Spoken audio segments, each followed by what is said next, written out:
ये 2 सीट, हर वो मुसलमान जो आज जेल में बंद है, जिसका उम्मीद खत्म हो चुका था कि अब मुझे लगता है कि मैं जेल से कभी आजीवन बाहर ही नहीं निकलूंगा। तो ये मुस्तफाबाद की सीट और ओखला का विधानसभा का सीट, इन सब पे नजर है पूरे देश के ऐसे ओखला से मुसलमान। एक मिनट, ओखला से एक बहुत खूबसूरत तस्वीर निकल कर आई जिसमें आप दिखे गए, और आपने एक वहाँ के जो कैंडिडेट है शफाउर रहमान जी, उनको आपने एक टोपी भेंट किया और एक लिफाफा भेंट किया। इसका क्या राज है, क्या उसमें संदेश था? बहुत लोग पूछ रहे थे हमसे भी कि आप अगर जाइएगा तो जरूर पूछिएगा कि राणा रणजीत सिंह क्या दिए उसमें, और टोपी देकर और जो लिफाफा देकर क्या संदेश देना चाहते हैं? हौसला देना चाहते थे, एक ऐसा व्यक्ति जो पिछले 5 साल से ना अपने परिवार से, ना अपनी माँ से, ना अपने लोगों से मिल पाया। और उस आदमी के चेहरे पे जो मैंने देखा कि एक शिकन नहीं था, उस आदमी को मैं सैल्यूट करता हूँ कि आप अपने कौम की लड़ाई, अपने हक की लड़ाई, क्या क्या आरोप है आपको मैं बताना भी चाहता हूँ, बहुत लोग जानते भी नहीं है। केवल यही आरोप है उनके ऊपर, उन्होंने सीए एनआरसी की लड़ाई को लड़ना शुरू किया और उन्होंने ही इस माहौल को बनाया। वो हक की लड़ाई है, कोई भी कर सकता है। बहुत लोकतांत्रिक तरीके से उन्होंने इसको धरना को शुरू किया, बैठते थे केवल, ऐसा कुछ नहीं था कि तोड़फोड़ कर रहे हैं, कुछ ऐसा गलत काम कर रहे हैं। इस मुहिम को, इस लड़ाई को लड़ना था तो उन्होंने अलग अलग लोगों से सहयोग लेना शुरू किया। एक उन्होंने अपना स्कैनर जारी किया कि भाई अगर आप सहयोग करना चाहते हैं, हर कोई करता है, हम लोग कोई सामाजिक काम करते हैं, कोई भी करता है तो सहयोग लेते हैं समाज से, वो समाज का काम है। उसमें क्या हुआ कि कुछ लोगों ने उनको पैसा डाला निश्चित रूप से, तो कुछ लोग दुबई में, जो भारतीय लोग जो दुबई में रहते थे या भारतीय, और इस पे उनको मदद करना चाहते थे कि भाई नहीं आप अच्छी लड़ाई लड़ रहे हैं, आपका हौसला बढ़ाना चाहते हैं, कुछ पैसा उस अकाउंट में ट्रांसफर हुआ। तो वो भी बहुत नहीं, कुछ 5-6 लाख रुपए का मामला है। तो केवल यही, इस मामले को लेकर के उनको नहीं, जेल में पैसे यूएपीए लगा दिया। और पैसे का मामला नहीं था। अभी जो आपने दिया उसमें बहुत से लोग ये कह रहे थे कि राणा रणजीत सिंह मतलब भी अपना सहयोग उसमें दे रहे हैं, और जो आपने टोपी इसको देने का काम किया तो मान सम्मान के लिए, तो ये कुछ लोग उसमें अच्छा भी कहते हैं कि बहुत अच्छा रिस्पेक्ट कर रहे हैं आप, उसको उससे मिले, क्या बात हुई? कुछ समय के लिए उनसे मिले होंगे, आप दोनों के बीच कुछ बात हुई उनसे, राणा रणजीत मैंने सिंह मैंने और यही बोला सपा कि भाई के आप बीच? विधायक तो बन ही रहे हैं, लेकिन विधायक बहुत छोटा है, आप पूरे देश का, आप हौसला है। मैं आपका हौसला बढ़ाने आया हूं क्योंकि आप पूरे देश का जो है एक उम्मीद है। हर वो व्यक्ति, न केवल मुसलमान, दलित, जिसके साथ जाति हुआ है, ट्रायल तक नहीं किया जा रहा है, क्योंकि मालूम है कि जिस दिन ट्रायल हो जाएगा, मामला कोर्ट में जाएगा तो उनको बेल मिल जाएगा, लेकिन वो शुरू तक नहीं किया जा रहा है और कोई बोलने वाला नहीं। पांच, दूसरी बात यह है कि बिहार में जिस तरीके से आप चुनाव लड़े 2024 लोकसभा का, उसके बाद से पार्टी का प्रभाव भी अलग अलग जिलों के भीतर, बात करते हैं सिवान, छपरा, गोपालगंज, शिवहर, मोतिहारी, अलग अलग जगह पर पार्टी का प्रभाव धीरे धीरे बढ़ता हुआ नजर आ रहा है। और पार्टी के जो नए नए अभी सदस्य बने हैं, या पार्टी के नई तरीके से एक गठन किया गया है, उसमें एक ऊर्जा देखने को मिल रहा है। इसको आप कैसे देख रहे हैं? निश्चित रूप से कई लोग लगातार जुड़ रहे हैं। कुछ लोग कहते हैं कि राणा रणजीत सिंह अपना चेहरा चमका रहे हैं इस पार्टी में आकर के, ही मुसलमान की लड़ाई लड़ करके। तो अच्छी बात है, आप भी आइए, चेहरा चमकाइए। अगर ईमानदार और मजलूम की लड़ाई अगर लड़ करके आप अगर चेहरा चमका सकते हैं तो बिल्कुल चमकाना चाहिए। अगर राजनीति ही करना चाहते हैं आप, तो सेवा करिए, लोगों के दिल को जीतिए, लोगों की बात और लोगों के संघर्ष, लोगों की लड़ाई में साथ दीजिए। यही तो सकारात्मक राजनीति है। हम लोग वही करने का प्रयास करते हैं और ये आह्वान करते हैं, जितने भी मेरे भाई, खास करके हिंदू समाज के भाई, अगर आप चुनाव लड़ना चाहते हैं इस पार्टी से, तो आपको आज आना पड़ेगा, पार्टी में जुड़ना पड़ेगा और पार्टी के लिए काम करना पड़ेगा। मैं पिछले बार 20 दिन पहले पार्टी में जुड़ा चुनाव लड़ने के लिए, इसीलिए हमारे इसमें ओवैसी साहब भी नहीं आ पाया। उस तरीके से पार्टी के पूरे देश का टीम नहीं घुस पाया था, क्योंकि मैं नया नया उस पार्टी में जुड़ा था। तो लोगों को ये लगता है कि भाई पार्टी में केवल चुनाव लड़ने आए हैं, चुनाव खत्म होगा, हारेंगे या जीतेंगे तो पार्टी बदल देंगे। लेकिन हारने के बाद भी बहुत ईमानदारी से और बहुत शिद्दत से एक सिपाही के रूप में, ईमानदार सिपाही के रूप में पार्टी के लिए काम कर रहा हूँ। अब जब मैं चुनाव लड़ता हूँ इस पार्टी से अगर विधायक का, तो पूरा देश का यूनिट मेरे लिए पीछे खड़ा होगा। तो मेरे तमाम हिंदू भाई, मैं उनको आग्रह करता हूँ, उनको जानकारी देना चाहता हूँ कि अगर आप चुनाव लड़ने की इच्छा रखते हैं, इन बड़ी पार्टियों में आप जो है एक समुंदर में जा करके आपकी कोई पहचान नहीं बन पाएगी। इससे अच्छा है कि तालाब का जो है आप शेर बनिए, मगरमच्छ बनिए, ताकतवर बनिए। तो अगर आप चुनाव लड़ने की इच्छा रखते हैं तो आप आइए, आज जुड़िए, पार्टी को मजबूत करिए, आज से कार्यकर्ताओं को बनाइए, पोलिंग एजेंट बनाइए, बूथ कमेटी बनाइए, पंचायत कमेटी बनाइए। तो आज से अगर लगेंगे, तो अगर 5 विधायक जीता था तो 50 जीतना कोई नामुमकिन और मुश्किल काम नहीं है, लेकिन आज से लगना पड़ेगा।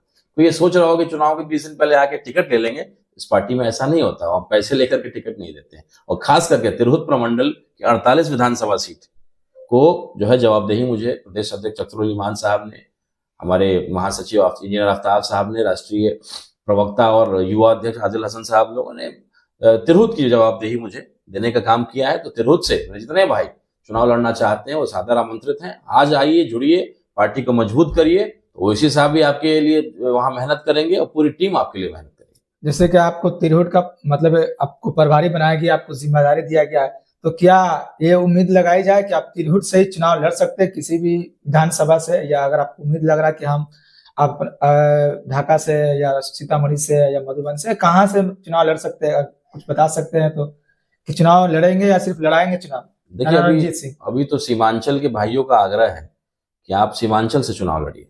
जिस तरीके से जहां पे 5 विधायक जहां से जीते थे, सीमांचल तो पार्टी के लिए एकदम सेफ सीट है। तो पार्टी और मुस्लिम भाइयों का जो है एक सम्मान मेरे प्रति बोलिए या प्यार मेरे प्रति बोलिए, उनका कहना है कि आप जिस तरीके से हमारी लड़ाई को लड़ रहे हैं बिना डरे, और इतने बड़े परिवार, सियासी परिवार से आने के बावजूद आप इस पार्टी में काम कर रहे हैं, तो हम लोग उसके बदले एक आपको सम्मान देना चाहते हैं कि आप उन 5 सीटों में से कहीं चुनिए, आकर के चुनाव लड़िए। और पूरा मुसलमान एक हिंदू के बेटे को सदन में भेजेगा। और जो एक दाग लोग लगाते हैं इस पार्टी में कि ये पार्टी केवल मुसलमानों की पार्टी, उस दिन इस दाग को हम लोग पूर्ण तरीके से साफ करने का काम करेंगे। जब एक हिंदू के बेटे को सम्मान देंगे सदन में भेज करके एक एक मुसलमान, तब करारा जवाब उन वैसे लोगों को तमाशा देंगे जो इस पार्टी को कहते हैं कि ये पार्टी सेकुलर नहीं है। जिस तरीके से लोग सवाल खड़े करते हैं बैरिस्टर असदुद्दीन ओवैसी साहब को लेकर के कि वो भाजपा की टीम में भी टीम है, उसी तरीके से अगर हम लोकल की बात करते हैं बिहार की, उसके बाद बिहार में अगर हम बात करते हैं जहां से आप बिलोंग करते हैं, शिवहर लोकसभा से, वहां भी बहुत से लोग ऐसे कहते हैं कि ये कुछ दिन रहेंगे पार्टी में, छोड़ के चले जाएंगे।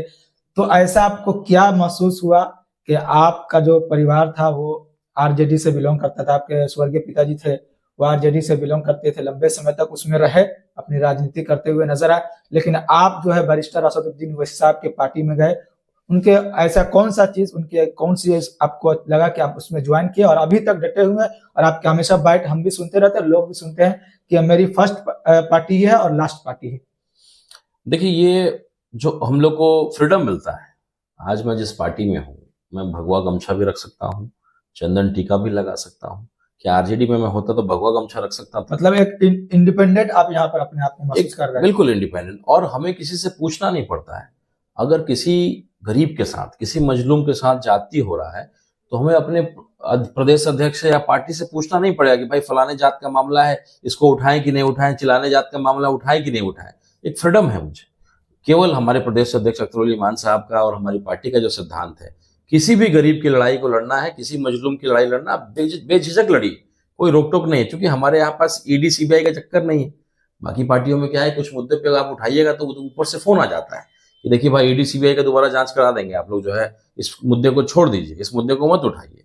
तो एक फ्रीडम मिला है। और दूसरा, मैं पढ़ा लिखा आदमी हूँ, मैंने इंजीनियरिंग एमबीए किया है, 5 साल मल्टीनेशनल कंपनी में काम किया है, और जब से पैदा लिया तब से लाल बत्ती देखा है। मंत्री विधायक मेरे लिए बहुत बड़ी बात नहीं है। इसी आपका कोई लाभ लश्कर या लालच नहीं है आपके पास? ये मकसद नहीं है। ये विधायक और मंत्री बहुत लंबे टाइम से देखा है, घर में अभी भी है। जी जी। तो वो मकसद नहीं है, सेवा करना है लोगों के बीच। देखिए, आज आप अगर दिल्ली जाएं, बॉम्बे जाएं, तो खाली अगर उनको मालूम चल जाए कि मैं आ रहा हूं, तो एयरपोर्ट से लेकर के जो एक प्यार मिलता है, तो ये विधायक और सांसद से बड़ा सम्मान है मेरे लिए। मेरे चुनाव में अगर कोई दुबई से टिकट कटा के 1,50,000 खर्चा करके आ रहा है वोट देने के लिए, तो मैं कहाँ चुनाव हारा हूं? मैं तो इसको जीत मानता हूं।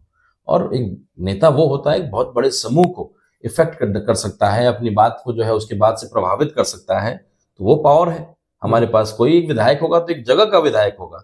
आज आप लोग की दुआ से, आशीर्वाद से पूरा इंडिया में जो है सेकुलर छवि आज राणा रणजीत देखा जाता है। एक नाम, एक ब्रांड बन चुका है, चाहे वो बिहार में हो या बिहार से कहीं भी निकलते हैं, जाते हैं, इसलिए क्योंकि युवा है। सबसे पहली बात तो युवा है, और पढ़े लिखे जो युवा आजकल होते हैं, जो राजनीति में बहुत कम ऐसे पाए जाते हैं जो मुद्दे पर काम करते हैं, न कि अलग अलग पार्टी के हिसाब से काम करते हैं। जिस तरीके से आप बोलते हैं, मुद्दे को लेकर मुखर होकर आवाज उठाते हैं, मजलूमों की आवाज उठाते हैं जिस पर अत्याचार हो रहा।